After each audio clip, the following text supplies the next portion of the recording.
Hyperbola का basic concept पढ़े थे। ठीक है, आज हम लोग उसका टेंजेंट वगैरह के बारे में जानेंगे। क्योंकि एलिप्स से बहुत ज़्यादा को रिलेटेड है, तो आपको टेंजेंट वगैरह भी समझने में ज़्यादा दिक्कत नहीं होगा।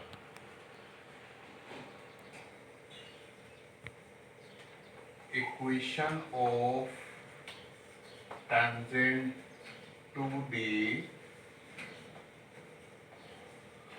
Hyperbola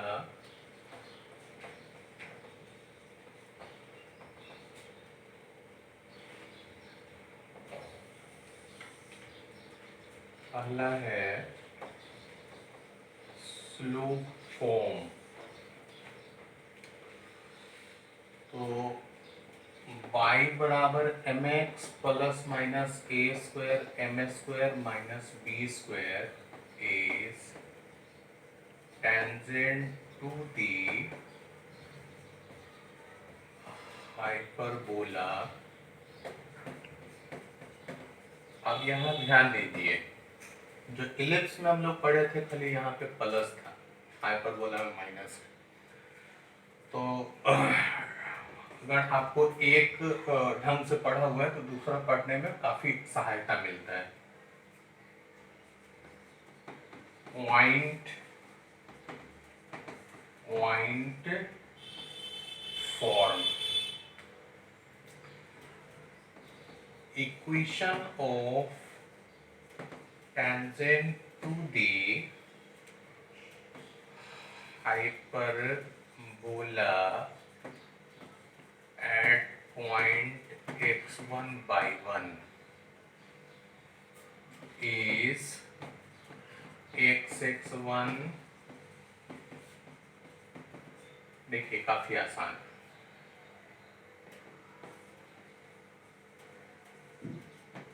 equation of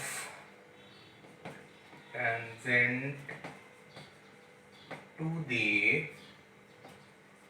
hyperbola in parametric form। Equation of tangent to the hyperbola at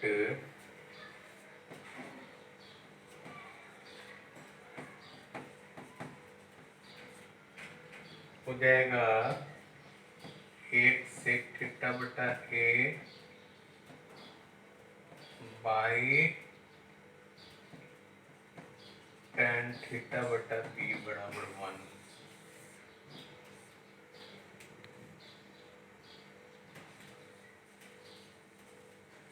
equation of normal to the hyperbola. Hyperbola का normal at point x1 by 1 क्या हो जाएगा, y माइनस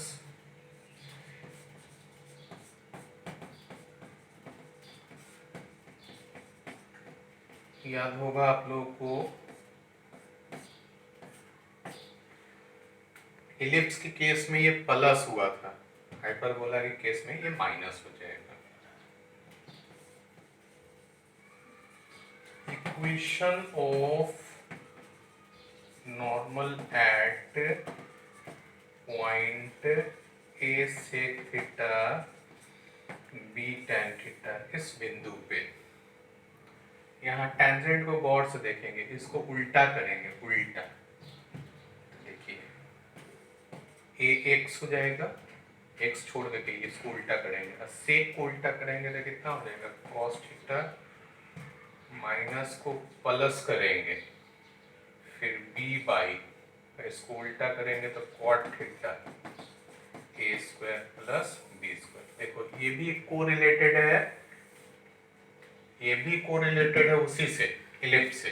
जैसे equation of tangent to the ellipse at A cos theta B sin theta क्या था? x cos theta बटा a y sin theta बटा b बराबर 1। Equation of normal to the ellipse at a cos theta b sin theta याद होगा आप लोगों को। देखिए इसको उल्टा कर दीजिए, उल्टा x वाले को छोड़ देते ये पोर्शन को देखेंगे, उल्टा कर दिए ए एक्स कॉस का उल्टा सेक प्लस का minus B by cosec A square minus B square. अब तो आपको आसानी हुआ होगा, इसको देखिए, इसको उल्टा कीजिए ए एक्स सेक का कॉस ए एक्स माइनस का प्लस बी बाई टैन का कॉट प्लस ए स्क्वायर बी स्क्वायर। ये दोनों याद रखने का एक आसान तरीका है, नोट कीजिए। Difference of focal distances of a point on the hyperbola is equal to length of transverse axis।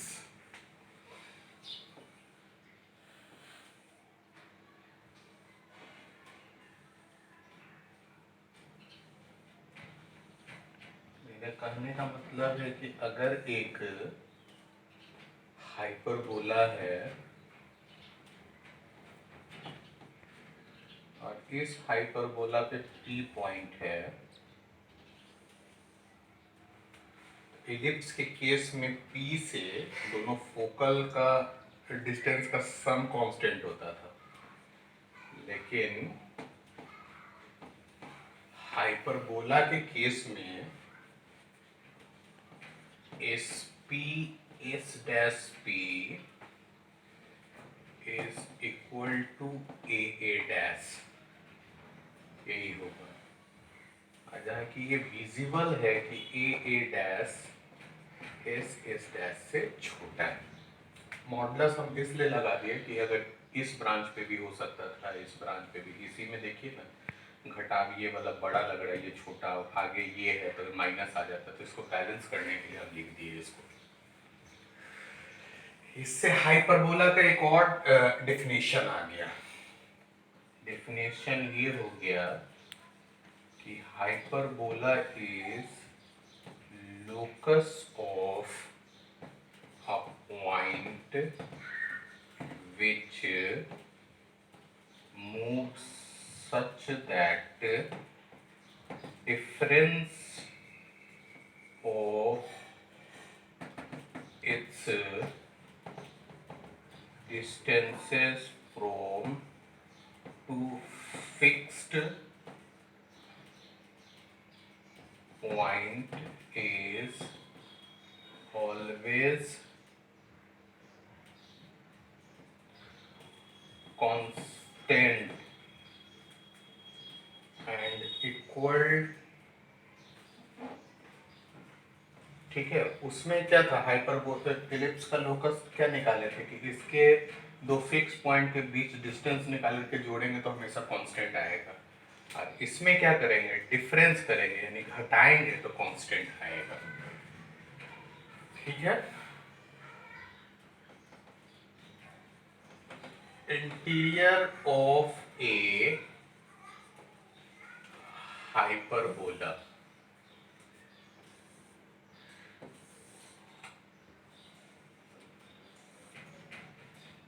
देखिए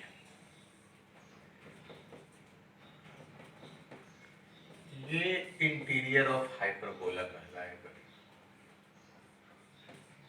ये इंटीरियर ऑफ हाइपरबोला, ये पोर्शन इंटीरियर कहलाएगा, ये इंटीरियर कहलाएगा।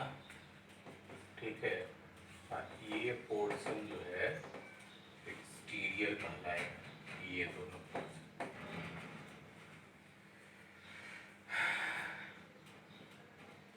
ठीक है,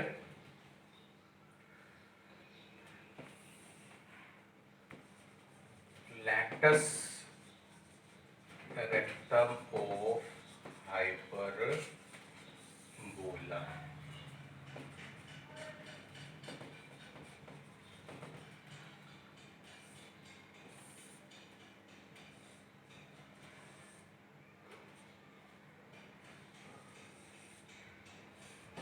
लैटस रेक्टम के लिए भी वही कॉन्सेप्ट होगा जो इलिप्स के लिए था। S S dash A zero A B square बटा ए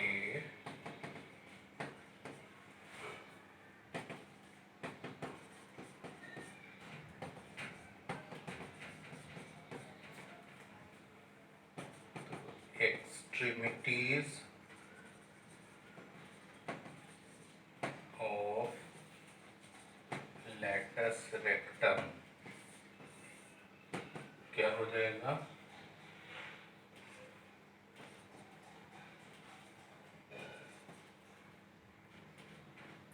हो जाएगा ए बी स्क्वायर बटा ए माइनस बी स्क्वायर बटा ए।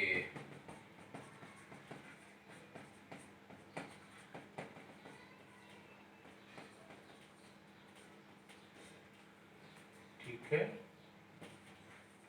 लेंथ ऑफ लैटस रेक्टम क्या हो जाएगा? 2b स्क्वायर बटा ए।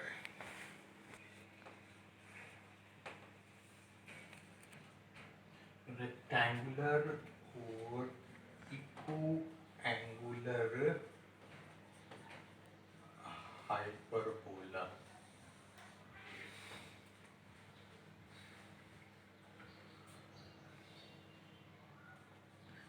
Let is a hyperbola.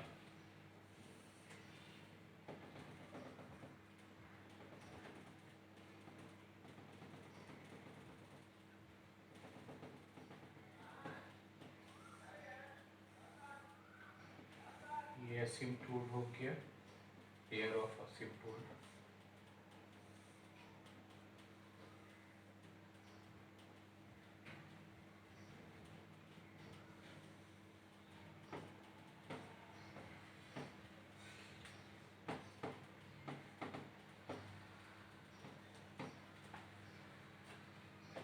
If pair of asymptotes of hyperbola are perpendicular to each other, then they are called rectangular or equiangular hyperbola. यहाँ बात समझिए, ये जो आपके पास दो असिम्प्टोड है, अगर इनके बीच में 90 डिग्री का कोण बनेगा ना, तब वो रेक्टेंगुलर या इक्विएंगुलर हाइपरबोला कहलाएगा। यानी कि angle between asymptotes is 90 degree, and it 2 tan inverse b by a 90 degree, tan inverse b by a is 45, b by a is tan 45, b by A is 1, यानी बी और ए अगर बराबर होगा तभी वो रेक्टेंगुलर या इक्वी एंगुलर हाइपरबोला कहलाएगा, यानी कि standard equation of rectangular hyperbola X square by A square Y square by A square, B के जगह ए लिखा जाएगा, यानी कि X square by square A square. और इसकी खासियत क्या होगी? Eccentricity of rectangular hyperbola 1 plus B square बटा ए स्क्वायर होता है। बी बराबर ए है, ए स्क्वायर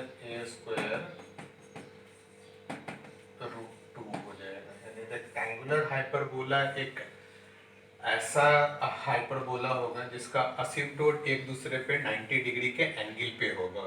इस स्टैंडर्ड इक्वेशंस को आगे बढ़ना है तो हमको ये मिला b बराबर a, और इस हिसाब से standard equation X square minus Y square बराबर ए स्क्वायर हो गया। एसेंट्रिसिटी में आगे बढ़े तो रेक्टेंगुलर हाइपरबोला का एसेंट्रिसिटी रूट 2 हो गया। एक्स बाई बराबर C square is also a rectangular hyperbola whose asymptotes are coordinate axis। देखिए, चूंकि एक्स बाई बराबर सी स्क्वायर है, ऑब्वियसली सी स्क्वायर पॉजिटिव है, तो X and by are of same sign, यानी इधर graph is in first quadrant और third quadrant. Also y बराबर सी स्क्वायर बटा एक्स, यानी x इंफिनिटी की ओर जाएगा तो y 0 की ओर जाएगा, और x 0 की ओर जाएगा तो y इंफिनिटी की ओर जाएगा।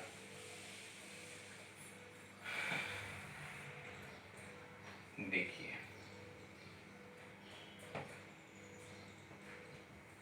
x जब 0 की ओर है तो y इंफिनिटी की ओर है, y जब इंफिनिटी की ओर है तो x जब इंफिनिटी की ओर है तो y 0 की ओर है, यानी कि ग्राफ ऐसा बनेगा और ग्राफ ऐसा बनेगा। इसमें देख रहे हैं कि एक्स एक्सिस और बाई एक्सिस असिम्प्टोट का काम कर रहा है, और एक्स एक्सिस और बाई एक्सिस 90 डिग्री पे है, ठीक है, इसीलिए ये रेक्टेंगुलर हाइपरबोला है। और एसेंट्रिसिटी ऑफ एक्स बाई बराबर सी स्क्वायर ऑब्वियसली ये होगा, क्योंकि एक रेक्टेंगुलर हाइपरबोला है, ठीक है। C by T is a parametric point on a rectangular hyperbola x by बराबर c स्क्वायर।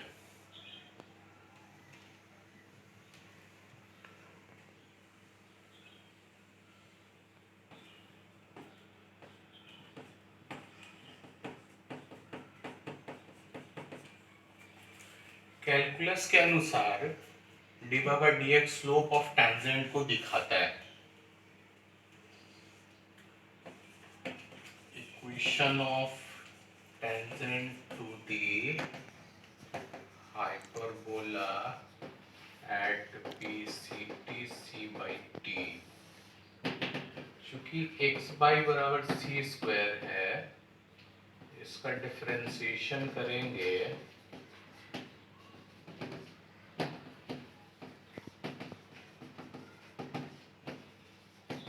तो हो जाएगा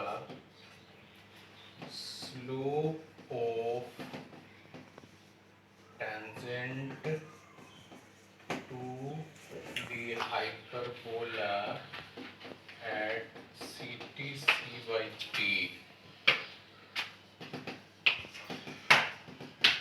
बाई कितना है c by t x ct, equation of tangent to the curve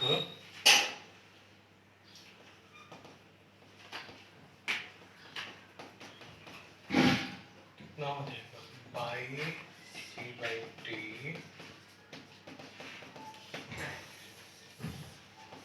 ठीक है।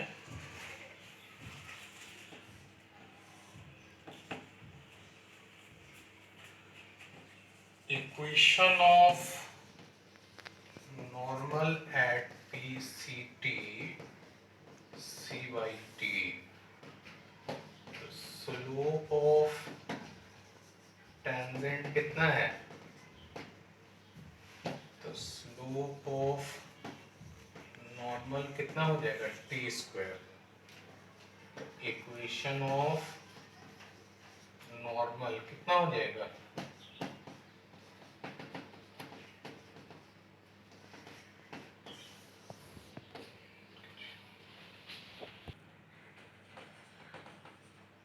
इफ c बराबर 1 हम लोग पुट करते हैं, फिजिक्स वगैरह में जनरली फिजिक्स और केमिस्ट्री में यही ग्राफ का फ्रीक्वेंटली यूज करते हैं, वो hyperbola he is a rectangular hyperbola और इसका एसेंट्रिसिटी √2 होगा, और इस पे कोई पॉइंट अगर लेकर के चलेंगे तो t1/t होगा, ठीक है। Diameter of hyperbola, same definition वही, पैरेलल कोड का जो मिड पॉइंट है पैरेलल कोड का, ठीक है। थ्योरी क्या बताया था? Locus of mid point of system of parallel codes of hyperbola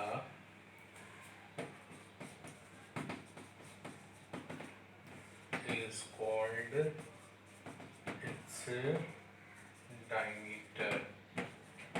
Equation of diameter of hyperbola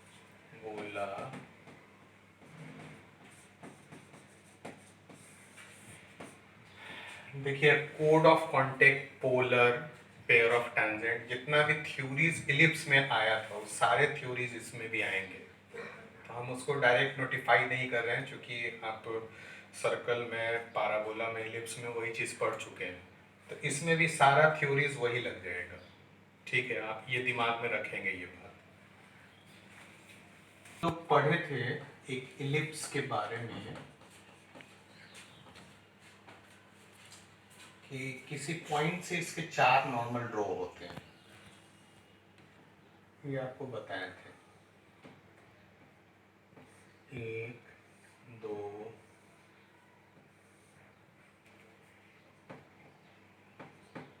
P Q R S, let P Q R S are conormals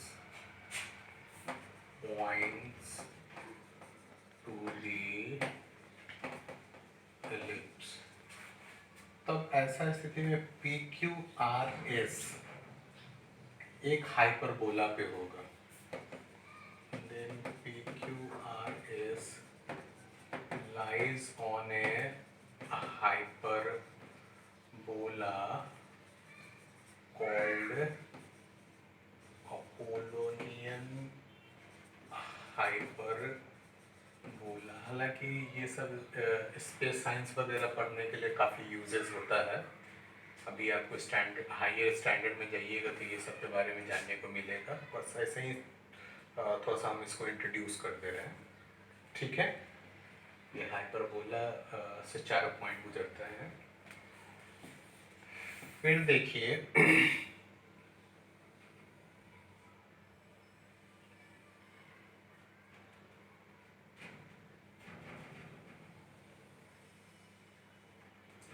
अगर P point है और P point से हम normal draw कर रहे हैं, late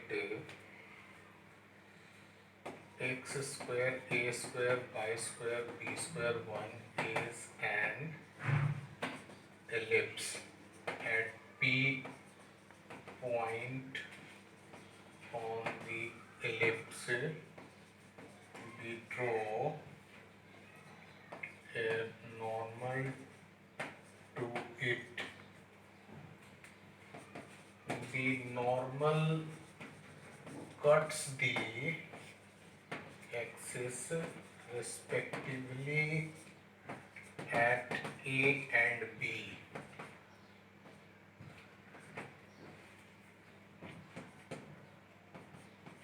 ठीक है, then PA is to PB, B square is to A square होगा। ये आप लोग एकदम ध्यान रखेंगे इसका।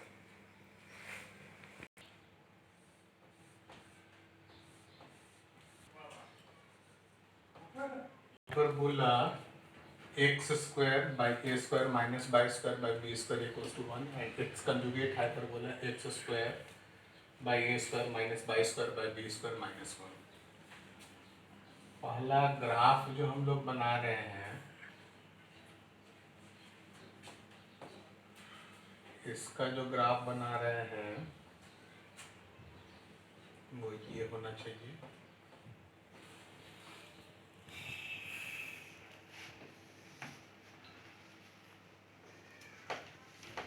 सेंटर तो 0 0 इसका भी और 0 0 इसका भी।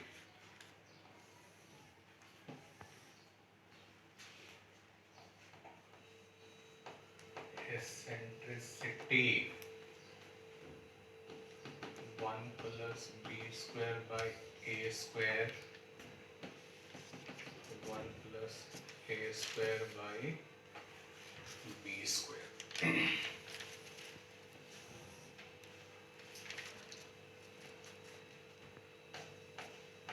Pair of asymptotes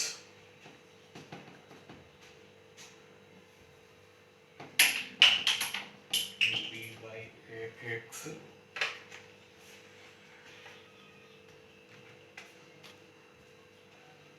इसमें भी वही चीज है।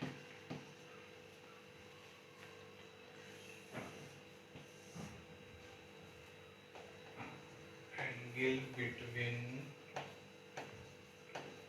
asymptotes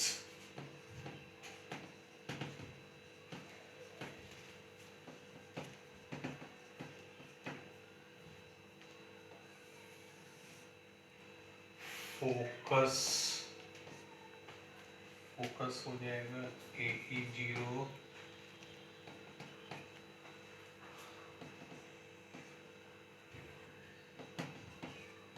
BE directrix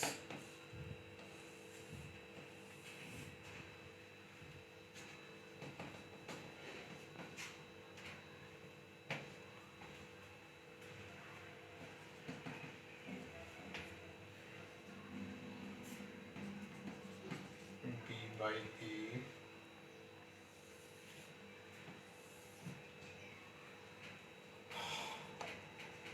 already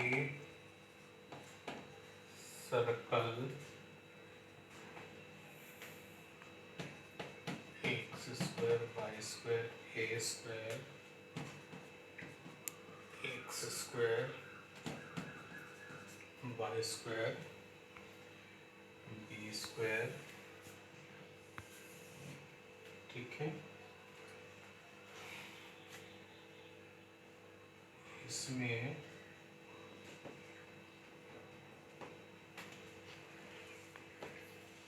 axis transverse axis हो जाएगा ए डैश और कंजुगेट एक्सिस हो जाएगा बी डैश। ट्रांसवर्स एक्सिस हो जाएगा बी डैश, कंजुगेट एक्सिस हो जाएगा ए डैश।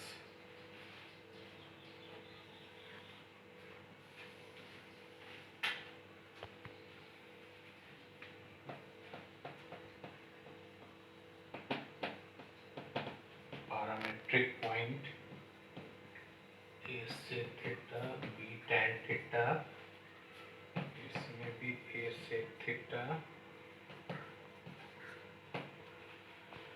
ठीक है,